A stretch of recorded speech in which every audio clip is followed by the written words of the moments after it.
તો એ માણસને પ્રમાણ પૂરતું કરવા માટે કે ભરવાડોના આંગણે જો થયા હોય તો થતા હોય, અને જો થયા હશે તો હજુ થશે, થયા હશે તો હશે, તો કોક તો કેમ માડી.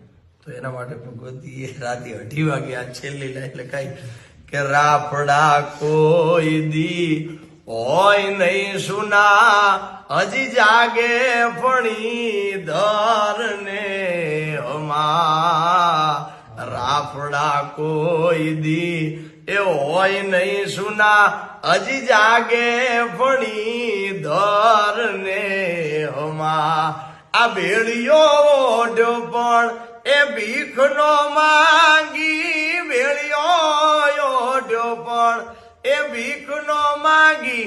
આ જગને બતાવ્યું કે મેલડી કોણ, નેહડામાં આવ્યા ભાનુઆઈ માતજી, નેહડામાં આવ્યા ભાનુઆઈ માતજી. નેહમાં આવેલ માત ભરવાડો ને આંગણે આવેલ માત, એ ભગવતીયું કરવી મારે વાત. ભરવાડો ને આંગણ આવેલ માત, એ ભરવાડો ના ને